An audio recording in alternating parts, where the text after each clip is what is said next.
na daming importante talaga yung presensya na Amen. at ang presensya ng Diyos. Amen. So, kamustahin ko kayo muna ngayong umaga. Okay? Kamusta na ba yung relasyon natin sa Panginoon? Amen. Amen. So good. That's good. So, yun ang kagandahan kasi maganda yung ating relasyon sa Panginoon. Unang-una talaga, kailangan maging maayos ang relasyon natin sa Panginoon. Kahit ano man po yung mga nararanasan natin sa buhay, ano man pong mga pagsusulit na daranasan natin sa ating paglalakbay sa mundo na ibabaw, at least yung ating puso nandun lagi sa Panginoon. Nandun lagi yung ating kaisipan sa presensya ng Diyos. Kahit ano, sabi nga nila, kahit na may mga pagsubok sa buhay natin, hindi lamang sa mga blessings, no? Na tayo ay matuwa, tayo may pasalamat sa Panginoon. Even po doon sa mga trials, sa mga challenges, pagpapasalamatan po natin sa Panginoon kasi part po yun ng ating destiny. Part po yun ng ating paglalakbay dito sa mundong ibabaw. At doon po tayo na nahuhubog, doon po tayo nagiging malapit sa Panginoon pag tayo ay nagkakaroon ng mga pagsusulit sa buhay. Pag wala po ang life is easy, everything is easy. No? So, minsan nakakalimot na tayo sa Lord, hindi na tayo nakakaalala kasi easy naman po ay mag-iisip ako sa Lord. Diyan naman lang. Para ano pa, di ba? But thank God, maayos yung ating kalagayan sa presensya ng Diyos, no? At sa Panginoon. So, our title for today is about glorify God in everything we do, no? Kahit ano po yung ginagawa natin, we need to glorify our living God who give us life, okay? So, that's our title for today. And how can we glorify God in ating pag-uusapan? Paano tayo makapagpuri sa Panginoon? We glorify God in everything we do. Kasi busy ako, kasi ang dami kong problema, ang dami kong suliranin. Makapag-isip pa ba ako na makapag-glorify sa Lord? So, yun po ang ating tuklasin kung paano and how we can glorify God. So, let's open our Bible in 1 Corinthians chapter 10, verse 31. And it says, sabi dito, tayo po ay tumayo sa presensya ng Diyos. And let's read this word of God. Sabi dito, so whether you eat or drink or whatever you do, do all to the glory of God. Let's pray. Heavenly Father, we want to thank you, God, for this morning. Thank you, Panginoon, sa mga kaluluwa na dinala mo sa umaga ito. Dalangin ko, Panginoon, na hayaan mo ikaw ang mangusap, Panginoon, sa amin sa umaga ito, Panginoon.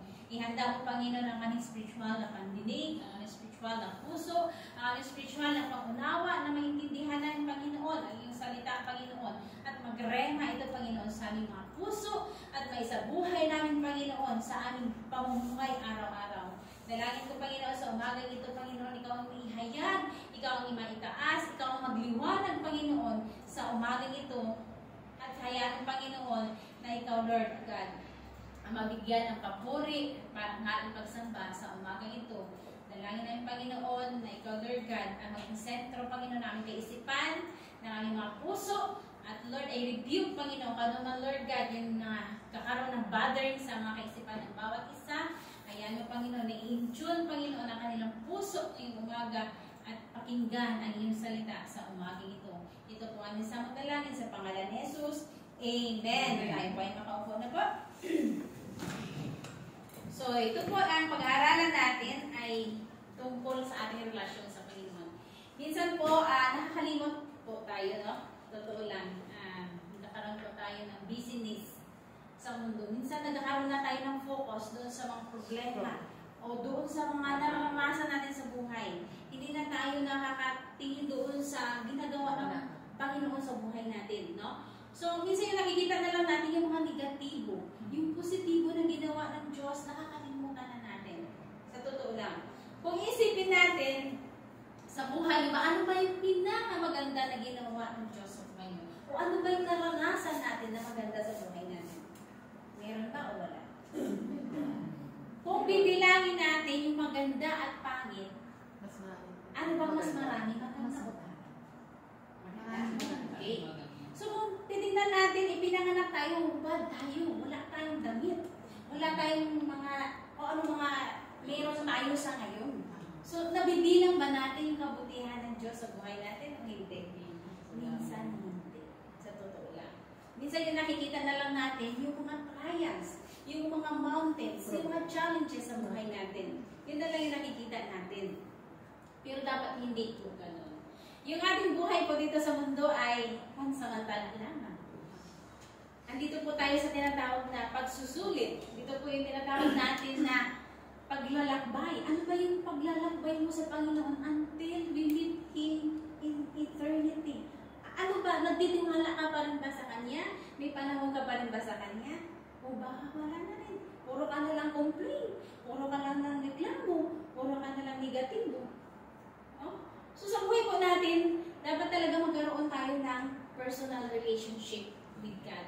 We need to understand how we glorify our God. Even doon po tayo sa mga pagsubok sa buhay natin, matuto pa rin po tayo magpasalamat. Matuto pa rin po tayo mag-glorify sa Panginoon. That apart from God, we can do nothing. Wala po tayong kakayan. Wala po tayong ipagmayabang sa Panginoon. So we need to glorify Him. Yun po ang dapat nakikita natin, yung glory ng Panginoon. So, dito sa pag-aaral natin, sabi dito sa 1 Corinthians chapter 13, verse 31, so whether you eat or drink or whatever you do all to glorify God. So, sa pagkakain natin o sa pag-iinom natin, it's your choice, no? Pero, pasalamatan natin ang Panginoon. Kumakain ako, paano ako makapagpasalamat sa Panginoon? Yung mga ganung bagay, it's simple. Thanking God for what He has done, what He provide. So, hindi po pala kailangan talaga na, kailangan ko pala talaga kasi mag-absent sa trabaho para lang magpuri sa Panginoon. No, it's not. Even sa pag-ain mo, sa pag-inom, ay Lord, salamat sa tubig. At yung uhaw ko ay naibsan lamang dahil sa tubig. Oh, what's that? Hindi na kasimpleng, nagpuri ka sa Panginoon dahil nakainom ka ng tubig, isang basong tubig. Ay, salamat Lord, nakakain ako ng isang subo. Nabusog na rin ako. Wow! Sa mga maliit o malaking bagay, pasalamatan natin ang Panginoon. Hindi lang po sa mga malalaking bagay. So, meron din po dito na 7 ways, no, to glorify God in your everyday life. Hindi lang po na talagang kailangan natin na, ay, hindi na ako makapagtrabaho kasi, busy na ako. No? So, when you make every day an intention to